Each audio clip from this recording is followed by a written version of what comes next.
오늘도 레전드 채널을 방문해 주셔서 대단히 감사합니다. 시연통쾌 감동 눈물 레전드 사연 바로 시작하겠습니다. 안녕하세요. 저는 기혼 남성입니다. 이렇게 사연을 제보하게 된 이유는 정말 세상에 제 이야기보다 더 기가 막힌 이야기는 없을 것 같아서 보내게 되었습니다. 저는 결혼한 지 2년 차이고 별거한 지는 거의 1년이 넘어간 남자입니다. 결혼 생활을 얼마 하지도 않았는데 왜 별거했냐고 궁금하시겠지요. 저는 어릴 때부터 외국에서 유학을 했습니다. 유복한 집안에서 자랐고 집안 어른들께서 제가 엘리트로 자라길 원하셨기에 초등학생 때부터 저를 외국으로 보내셨어요. 홈스테이라고 해야 하나요? 여튼 외국인 가족들이 있는 집에서 저는 살았습니다. 제가 있는 곳만 해도 그 지역에 한국인들이 별로 없었고 원체 밝고 활기찬 아이였지만 유학생활 이후로 정말 급격하게 말수가 줄어들었고 소심한 성격으로 바뀌었습니다.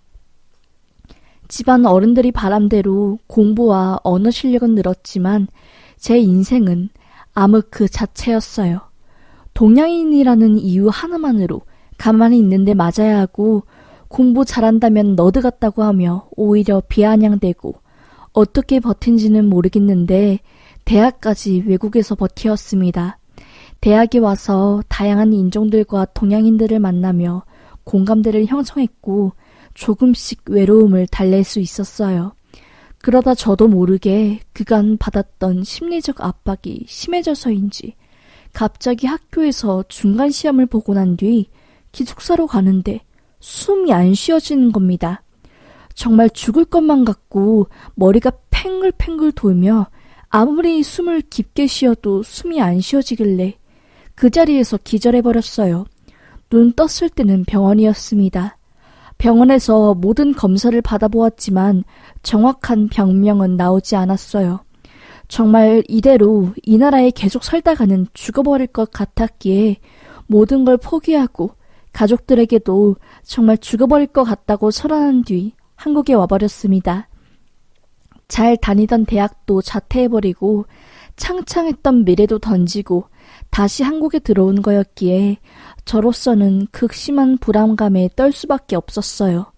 그러다 제가 왜 그런 증상을 겪게 된지는 정신과에 가서 알게 되었습니다.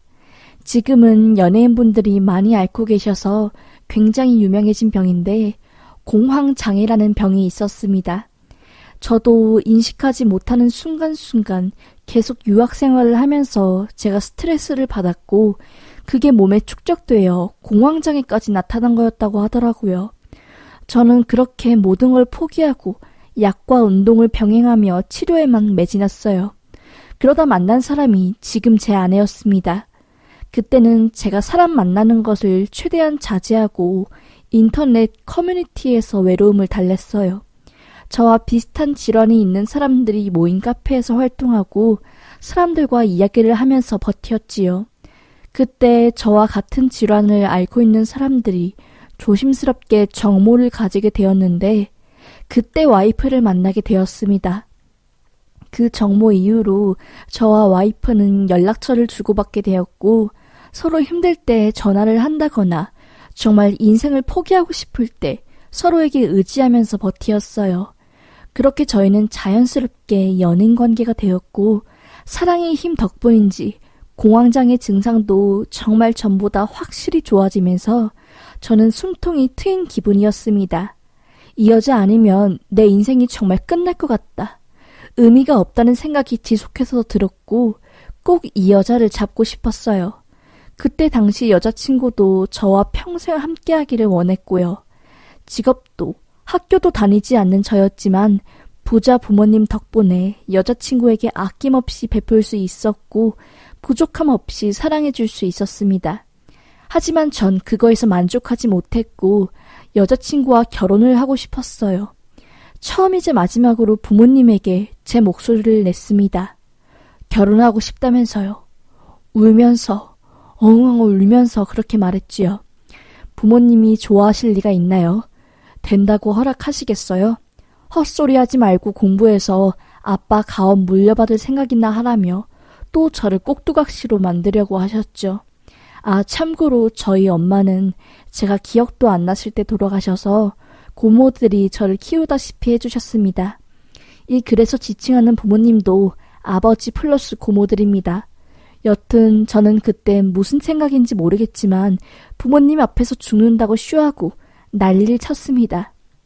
당신들 때문에 내가 초등학생 때 내 의지랑 상관없이 외국으로 떠나서 왕따 당하고 인종차별 당하고 공황장애 온 거 아니냐. 여태까지 당신들을 위해 살았으니 이번 한 번만 제발 내 말 좀 들어달라고 정말 간곡하면서도 심할 정도로 솔직하게, 아니 어쩌면 안 될 말까지 하면서 설득시켰지요. 자식이 이기는 부모가 있을까요?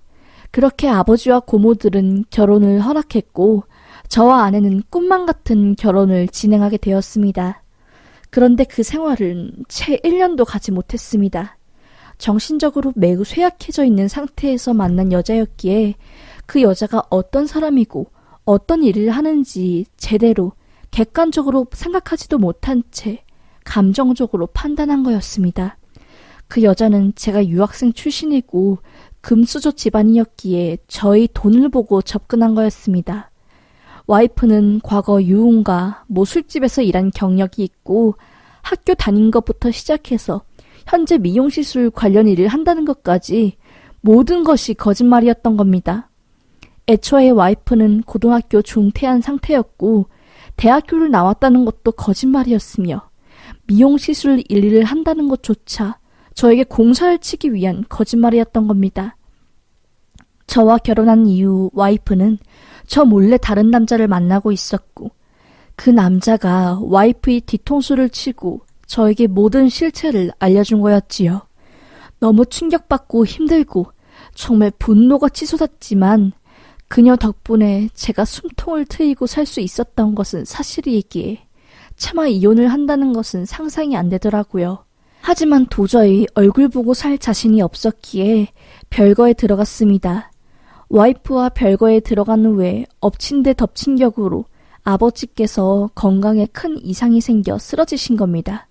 저는 공황장애가 재발하고 정말 힘든 상황이었어요. 정말 미워하려 해도 미워할 수 없게 만드는 이 여자가 어떻게 알고 또 저를 찾아와 위로하고 저희 아버지 병수발을 들고 하는 겁니다. 공황장애 때문에 약해질 대로 약해진 저는 도저히 판단력이 제대로 쓰질 않았어요. 이 여자를 용서하고 과거까지 내가 다 안고 가야 하는 것인가? 그게 내 심신 안정을 위한 길인 걸까? 용서해야 하나? 라는 생각이 수십 번도 더 들었습니다. 다행히 아버지는 의식이 돌아오셨지만 심각한 언어장애를 얻으셔서 제대로 의사소통을 할 수 없었습니다. 의식만 돌아왔을 뿐이지 인지기능은 거의 망가진 상태였으니요. 제가 너무 힘든데 의지할 사람이 와이프밖에 없다 보니 결국 별거를 접고 저희 부부는 아버지 집에 들어가 수발을 시작하였습니다. 저도 참 미련한 게 바람핀 여자에게 의지하는 저도 한심했지요. 제가 아버지 사업 관련으로 대신 일하러 나갈 때면 와이프가 아버지를 돌봐주셨습니다. 그렇게 하루하루 버티고 있던 중 저에게서 흐느껴 오는 와이프의 전화가 한 통이 온 겁니다. 여보, 아버님이 계단에서 굴러 떨어졌어. 지금 응급이야. 빨리 와줘. 문자로 병원 위치 보낼게. 빨리. 라는 전화였어요. 저는 화들짝 놀라 병원으로 갔고 계단에 떨어져 머리가 또다시 크게 다친 아버지는 긴급 수술에 들어간 상태였지요. 와이프는 깜짝 놀라서 엉엉 울고 있었고요. 저는 어떻게 된 일인지 물어보았습니다. 그러자 와이프는 갑자기 아버님이 나한테 버럭버럭 이유도 없이 화를 내시면서 밖에 나가시더니 쿵 하는 소리가 들려서 나가보니까 계단 밑으로 굴러 떨어지신 거야. 난 깜짝 놀라서 바로 병원에 신고했지. 라는 겁니다. 뇌후유증으로 신경이 망가져 제대로 걷기도 힘든 아버지가 갑자기 걸어서 나갔다는 부분이 좀 이상했지만 어쨌든 그게 문제가 아니라 당장 아버지 수술이 문제였기에 저는 발을 동동 구르며 수술이 끝날 때까지를 기다렸습니다. 다행히 수술은 끝났지만 워낙 한 번 머리를 다쳤던 환자이고 나이도 있기에 예후가 좋지 않다는 의사선생님이 말씀에 저는 하염없이 눈물만 흘렸습니다.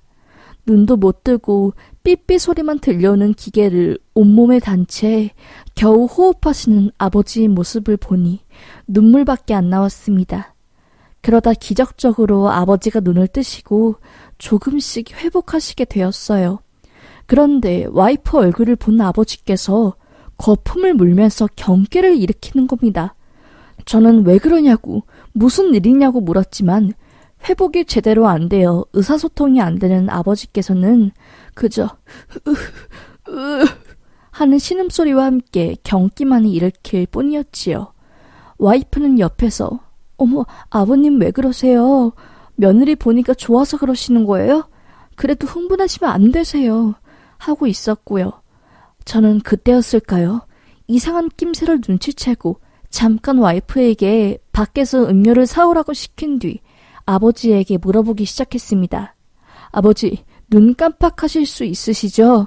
제가 묻는 말이 맞으면 2번 눈 감으세요. 아버지, 며느리가 아버지 괴롭혔어요? 라고 하니까 정말 미친 사람처럼 눈을 쉴 새 없이 깜빡이고 눈물을 흘리면서까지 눈을 계속 깜빡이는 겁니다. 저는 깜짝 놀라서 설마 와이프가 아버지 이렇게 만든 거예요? 라고 말하니 또 눈을 미친 듯이 깜빡이는 겁니다. 그때 아버지는 정말 혼심의 힘을 다해서 이라고 계속 반복하시는 겁니다. 녹이요? 녹? 아버지 녹이 뭐지? 설마 아버지 녹음기기랑 USB 두는 곳 말씀하시는 거예요? 안방 침대 쪽이요? 라고 말하니 또 아버지는 눈을 미친 듯이 깜빡이는 겁니다. 저는 그 말에 바로 차를 타고 아버지 댁으로 향했어요. 계단 밑에는 아버지가 넘어지면서 흘린 핏자국이 흐릿하게 남아있었고 저는 눈물을 머금고 집으로 올라갔습니다. 바로 안방으로 들어갔고 서장 가장 안쪽에 항상 아버지 중요 법적 관련 자료들이 담겨있는 USB와 휴대용 작은 녹음기 여러 개를 발견했습니다. 그리고 아버지 침대 밑에 떨어져 있던 볼펜도 발견했지요. 그건 사실 볼펜이 아니라 볼펜처럼 생긴 녹음기입니다. 항상 아버지가 셔츠 가슴팍에 꽂아놓고 계시던 볼펜 모양 녹음기였어요. 아버지는 사업을 하시기에 언제든 법적 분쟁에 휘말릴 위험이 있었고 대한민국은 증거주의이기 때문에 철두철미하시는 아버지는 늘 몸에 녹음기를 지니고 계셨습니다. 그게 녹음기라는 것은 아무도 몰랐지요. 저만 알고 있었던 거였습니다. 그렇게 저는 그 볼펜 녹음기와 아버지 서장 안에 있던 또 다른 녹음기를 컴퓨터에 연결해 들었습니다. 그러자 정말 제가 상상도 하지 못한 충격적인 내용이 흘러나왔습니다. 볼펜 모양 녹음기가 아닌 다른 모양 녹음기에서는 그동안 와이프가 아버지 집에서 장모님과 전화통화로 나눈 끔찍한 목소리들이 담겨 있었어요. 와이프는 엄마, 지금 이 사람이랑 이혼하면 재산 하나도 못 뜯어내. 결혼한 지 얼마 되지도 않았는데 지금 이 돈 없어. 돈 많은 건 시아버지지. 시아버지 진짜 확 사람 써서 저 세상 보낼까? 마음 같아서는 계단에서 확 밀치고 싶어. 안 들려. 어차피 들어봤자 시아버지 못 알아듣는다니까. 몰라, 인지능력 망가져서 언어장애래. 말도 안 통하는데 이걸 알겠어. 그리고 지금 골아 떨어졌어. 괜찮아, 엄마. 여튼 남편 새끼 공황장애 때문에 나 없으면 아무것도 못해. 어차피 내가 뭔 짓을 하던 나 못 떠나. 그니까 돈줄로 쓰자는 거지. 시아버지 죽으면 유산이 남편한테 증여가 되잖아. 그리고 결혼 생활 별거 한 채로 버티다가 이혼하면 그 유산 나한테도 분할되겠지. 라는 내용이 흘러나오는 겁니다. 축약해서 말씀해드린 것이지 정말 말도 안 되는 와이프의 말들이 어마어마하게 담겨 있었어요. 그리고 아버지가 다친 그날 이 사건이 담겨있던 볼펜 모양 녹음기에서는 아버지가 다친 이유가 선명히 담겨 있었습니다. 와이프의 실체를 알고 있었던 아버지는 어김없이 녹음기를 켜고 생활을 하고 있으셨어요. 그때 취한 것 같은 목소리를 내는 와이프가 갑자기 아버지 방에 들어오는 소리가 들리더니 빨리 죽어, 빨리 죽어! 라고 하면서 아버지를 퍽퍽 때리는 소리가 들리는 겁니다. 아버지는 하며 손길을 제지하고 목을 조르는 건지 아버지는 숨을 껄떡대며 안방을 나오시는 소리가 들렸습니다. 침대에서 내려오시면서 녹음기가 침대 아래로 떨어졌고 그 이후로 소리가 제대로 들리지 않았지만 와이프가 복도에서 추가! 하는 소리와 함께 아버지의 비명소리가 들렸고 깜짝 놀란 와이프가 병원에 전화하는 소리가 그대로 녹음이 되어 있었습니다. 즉, 와이프가 아버지를 계단에서 굴러 떨어뜨린 것이었죠. 이 어마어마한 진실을 알고 나서 저는 바로 제 클라우드에 녹음 파일을 저장하고 고모에게 이 모든 사실을 말했습니다. 법조계에 종사하시는 고모부의 도움을 받기 위함과 저 혼자서 이 어마어마한 일을 감당할 자신이 없기도 했어요. 바로 고모부와 고모 그리고 제가 만나 경찰서에 아내를 신고했고 고모는 바로 아버지 병실을 옮겼습니다. 와이프가 알 수 없도록 프라이빗 1인실로 옮겼어요. 경찰서에 사건이 접수되고 수사가 진행된 후 와이프는 바로 살인미수 가능성으로 인해 구속수사되었습니다. 아버지의 유산을 탐냈던 와이프는 아버지가 남긴 유언과도 같은 녹음기로 인해서 결국 모든 실체를 들통나게 되었고 구속까지 당했습니다. 당연히 저는 와이프에게 오만정이 다 떨어져 이혼 준비를 하고 있는 상태입니다. 정신적으로 불안했던 저이기에 정상이 아닌 여자에게 의지하려다가 이렇게 크게 당하고 아버지까지 위험에 빠뜨리고 정말 불효를 저지른 것 같아 너무 죄송하고 마음이 아팠습니다. 괜한 저희 똥꼬집 때문에 어린 나이에 결혼을 강행하고 경제적 능력도 없으면서 아버지의 돈을 받으며 와이프에게 사치스러운 생활을 하게 해주니 이런 사태가 일어난 것 같네요.